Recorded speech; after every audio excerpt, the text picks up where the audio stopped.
Kilauea, the most active volcano on the planet. For 10 years now, the fire goddess Pele has manifested herself in magnificent lava formations. Fiery fountains, blistering flows, and outrageous explosions have rocked the Big Island in a nearly continuous onslaught. Caught in her emblazoned wrath are homes, roads, forests, and cars. The tropical dreams of generations reduced to ashes. Almost nothing remains untouched. Only a moonscape-like terrain is left, offering no clues to the past. Yet through this destruction is the miracle of life. Pele obliterates everything in her path, but in doing so, creates the newest land on Earth. Late in 1991, scientists note a slowdown in Kilauea's output, indicating the current eruption may be drawing to a close. Early in 1992, the 51st episode of eruptive activity begins on the west side of the Pu'u'o vent. A crack at the bottom of the cone bursts forth lava. The volume is less than episodes of previous years. Even so, over the next 8 months, the vent issues enough lava to cover nearly 3,000 acres of Hawaii Volcanoes National Park on the Big Island of Hawaii. On October 2nd, 1992, a series of earthquakes shake the Big Island. The result is a dramatic new vent, episode 52 on the south side of the Pu'u'o cone.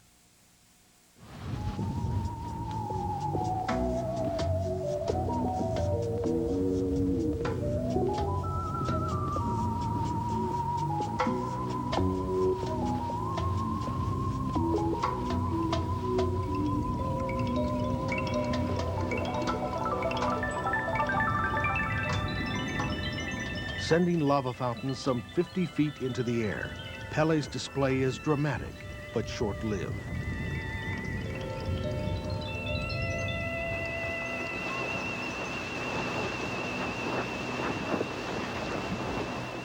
The fiery flow cuts through the forest and creates a channel of lava headed toward the ruins of the ancient Hawaiian village of Kamoamoa.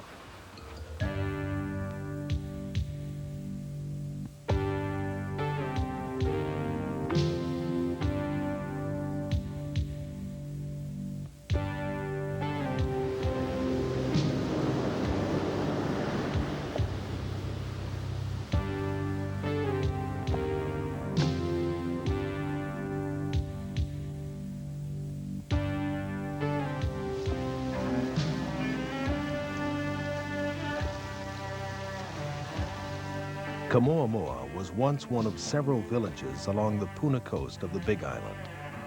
Abandoned years ago by the Hawaiians, it became an idyllic setting for picnics and gatherings. Since it is located inside Hawaii Volcanoes National Park, the ruins have been preserved. Historical information is offered to visitors about the petroglyphs, former house sites, and an ancient Hawaiian temple. Kealakomo, about 8 miles west of Kamoamoa, was buried by lava during the Mauna Ulu eruptions, which lasted from 1969 to 1974.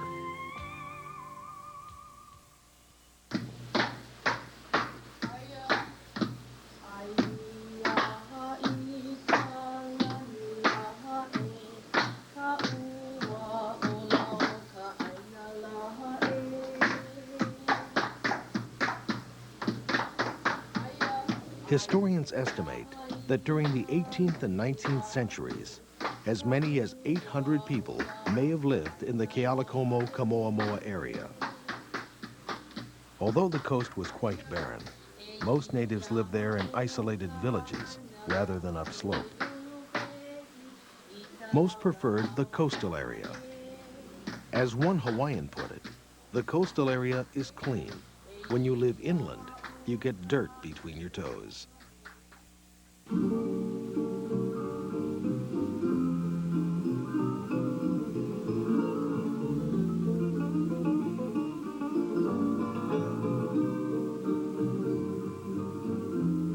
A number of similar villages dotted the coastline to the east of Kamoamoa. Each contained only a handful of residents, with the notable exception of Kalapana and Kaimu, about 10 miles from Kamoamoa. The population of this area during the early 1800s is estimated at well over 2,000.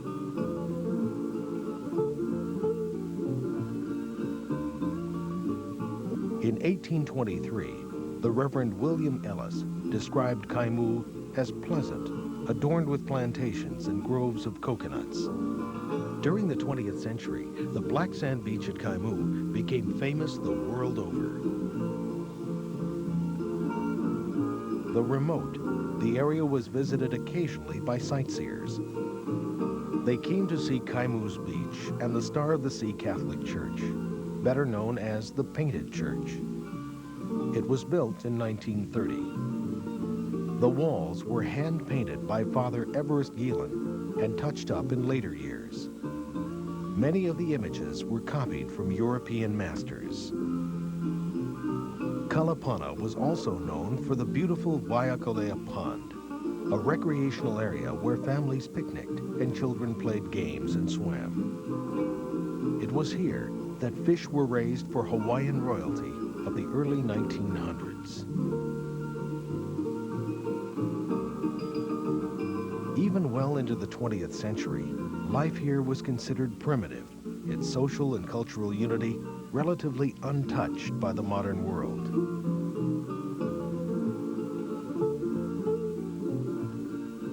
The history and beauty of the Kalapana Kaimu area were lost in 1990, when Pele came to reclaim the land.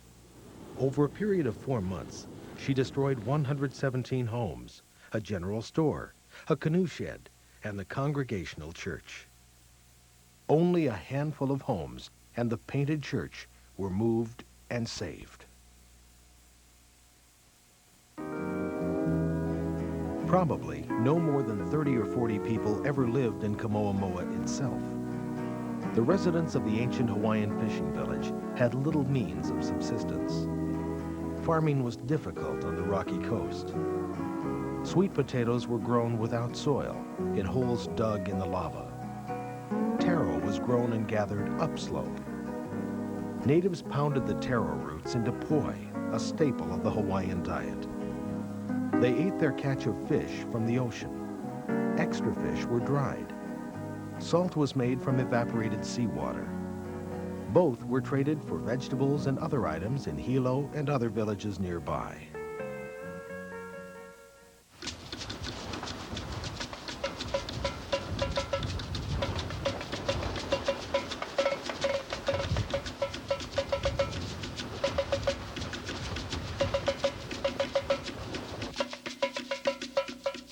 Pele continues to burn her way down slope through the forest and grassland of the national park. Episode 52 stagnates, but vent 51 reactivates, sending 100,000 cubic yards of lava each day toward Kamoamoa. This is far less than the 500,000 cubic yards generated daily by previous episodes, but is still a vast amount of lava.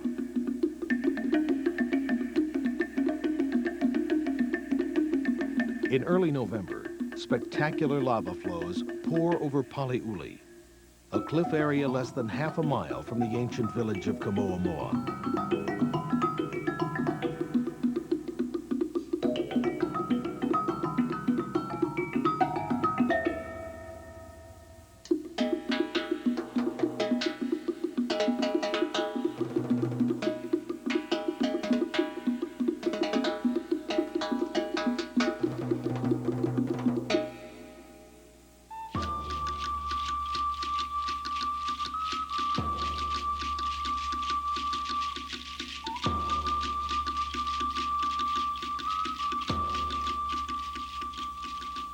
These flows demonstrate why Kilauea has earned the nickname the drive-in volcano. Thousands of park visitors drive to the end of Chain of Craters Road to the viewing area in the national park. There they sometimes witness firsthand the drama of the fire goddess.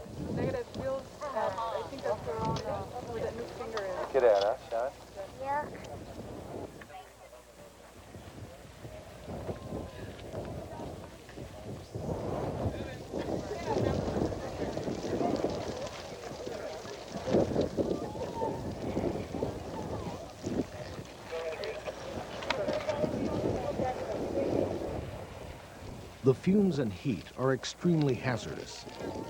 Even more dangerous are methane explosions, created when organic materials decompose without oxygen. Without warning, the bursts can hurl boulders several feet in diameter high into the air. Park rangers keep sightseers at a safe distance. Pele blazes across the chain of craters road late on the evening of November 7th. And by noon the next day, has covered over 200 meters of the highway. This quick-moving, smooth lava, called pahoehoe, wastes no time swallowing bushes, trees, and rock walls on its way to the ocean. Moa Heiau, an ancient Hawaiian temple, stands directly in its path. Its destruction is inevitable. Archaeologists from the national park gather to give a final inspection to the area surrounding the heiau and village. Time is of the essence. But little scientific work can be done in the waning hours. They can only check their maps for accuracy of site locations. Previous excavations from house sites on the coast have yielded a variety of treasures. Pounding stones, fish hooks, and tattoo needles are among the items unearthed.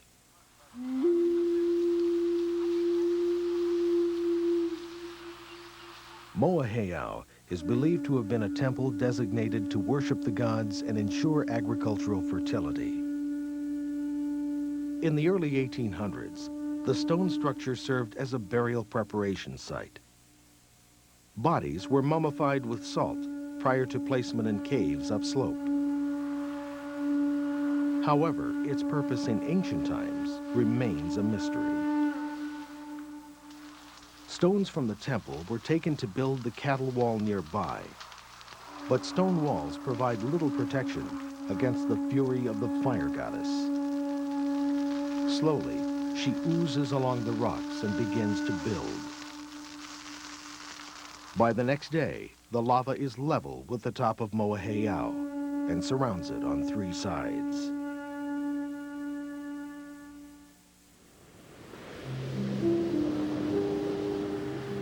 It would appear that the village of Kamoamoa was built around this beautiful black sand beach. It was not. Until recently, this coast was lined with rugged cliffs 30 to 50 feet high.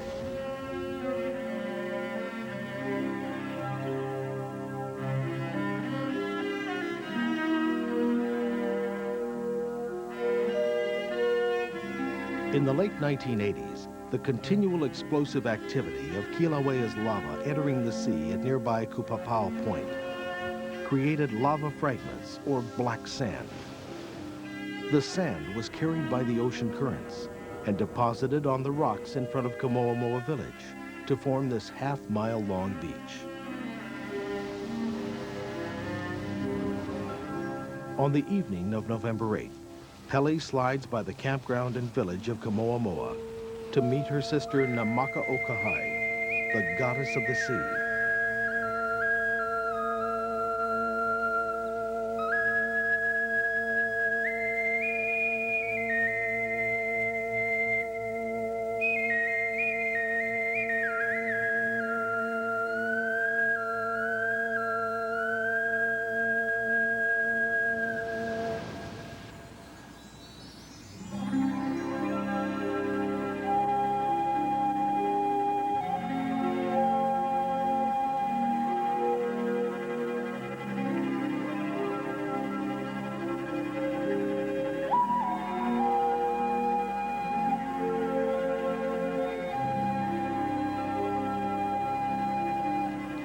.2,000-degree hot molten lava, hissing, bubbling, and exploding as Pele methodically creates new land.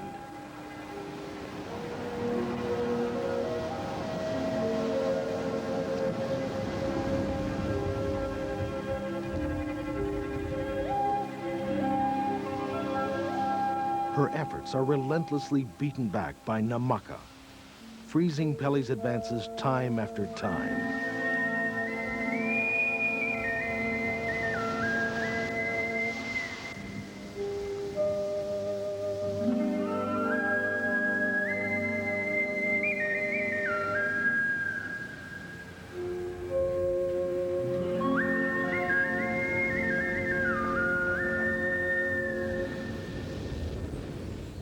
By the next morning, the surge of lava has consumed half of Kamoamoa's beautiful beach. Soon, the rocky cliffs of Kamoamoa that were transformed into an instant beach will once again be rugged coastline.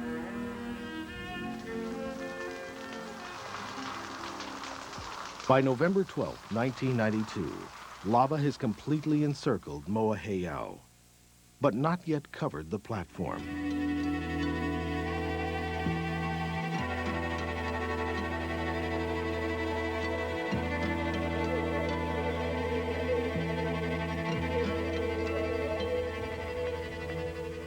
Between 2,000 and 3,000 people visit the park each day, walking up to 2 miles to view the orange molten rock cascading down the steep slope of Paliuli.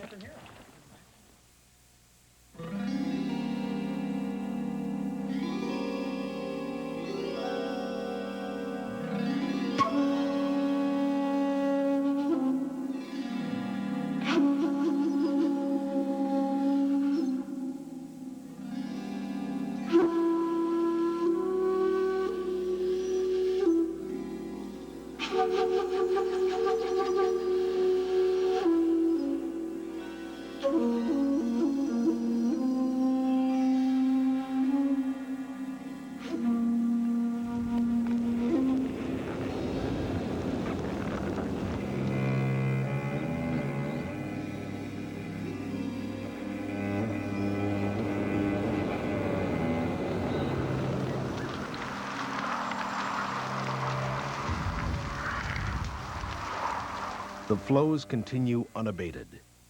What's left of Kamoamoa is slowly overrun. Several links to Hawaii's past are close to being history.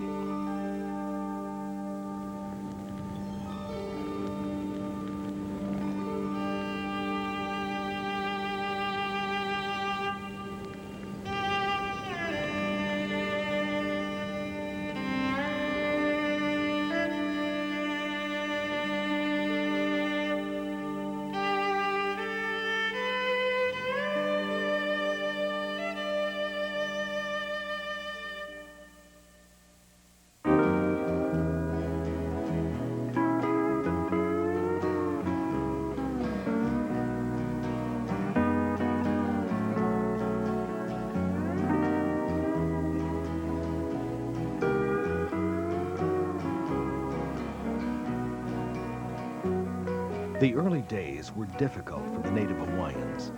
They searched the coast at Kamoamoa for opihi, an edible shell animal that clings to the rocks.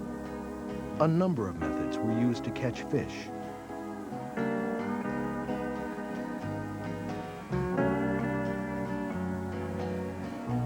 The islands have long been known for the art of net throwing.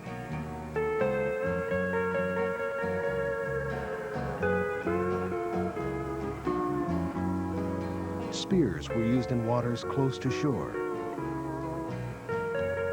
But from these rocky cliffs into the relentless surf, little fishing was possible without the Hawaiian canoe.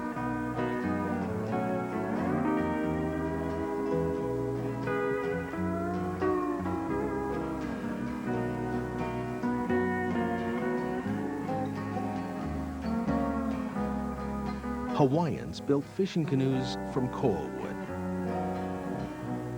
Because the sun would crack the wood, the canoes were kept in constant use, keeping the hulls moist.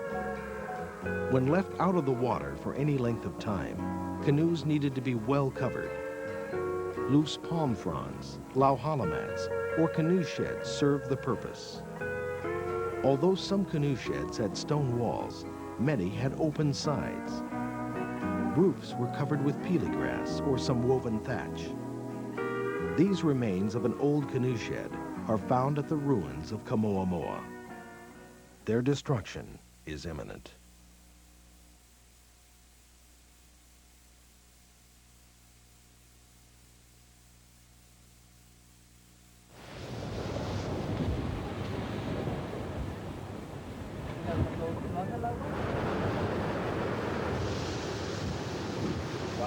Oh, look at that. Look how red it's glowing now. Yeah, It's really got bright all of a sudden. Visitors gather on the shore nearby for a close-up view of Pele's handiwork.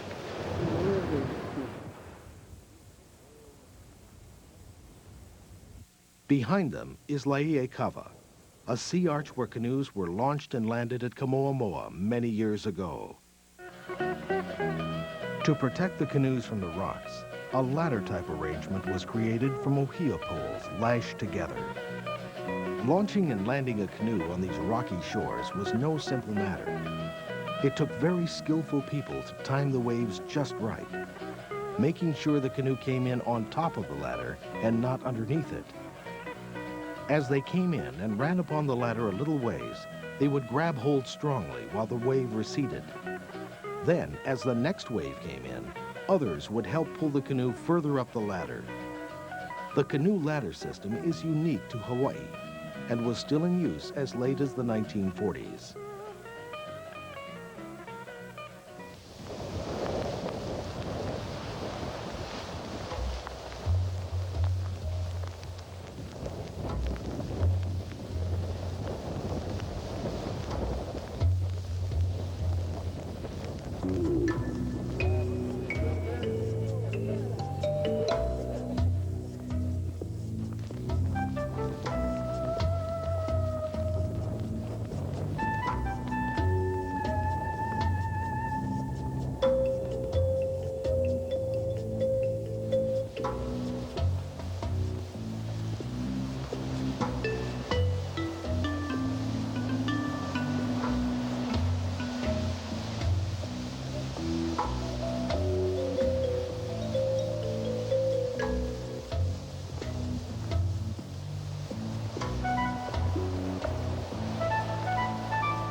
This natural wonder is truly awesome.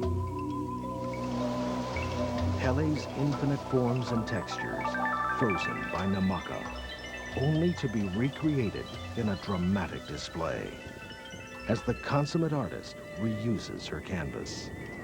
Again and again, the scene repeats itself.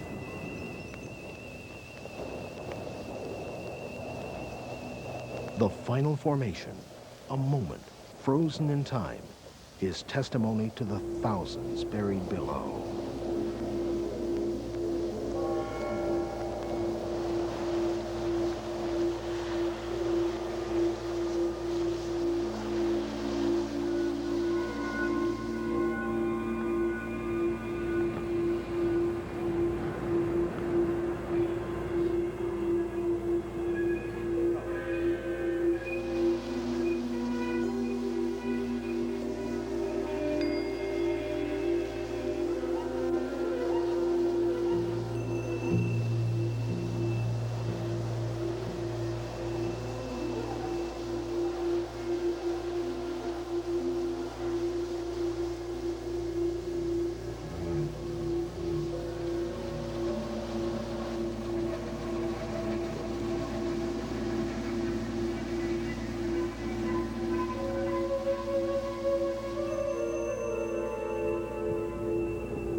As always, Namaka wins the battle, but not before Pele has added 18 acres of new land to the Big Island, and in only 9 days.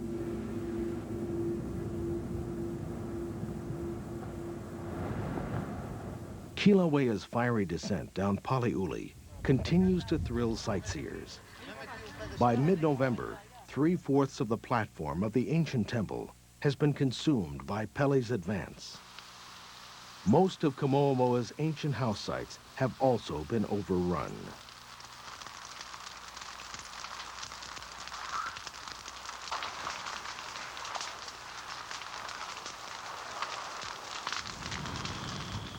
Kilauea's continual activity in the ocean can pose a serious threat to the safety of park visitors.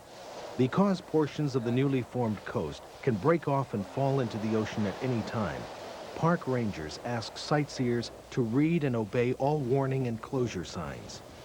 This requires them to remain behind barricades in safe viewing areas. In late April of 1993, one man was killed and more than a dozen others injured when a steam explosion threw rocks over 100 yards from the ocean's edge.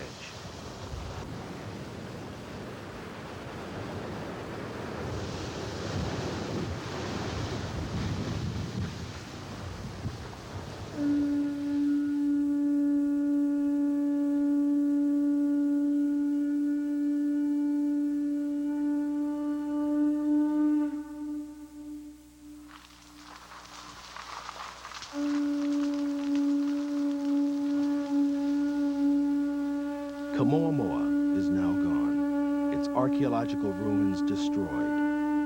Moaheao is completely blanketed by lava. Like Kalapana, there is nothing left to even remind us of the history that is now entombed by the fire goddess Pele.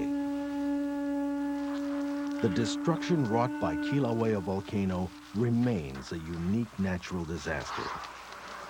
Man can reconstruct a home destroyed by fire, dry out one that was flooded, even replant and rebuild following a hurricane like Iniki. But once Pele torches property with her fiery touch, nothing is left as it was before. The buildings are gone, the foliage gone, even the land is gone, buried forever. Only incandescent memories and a giant black slab of lava remain. This newest land on Earth, purified by fire, is now ready to begin life anew.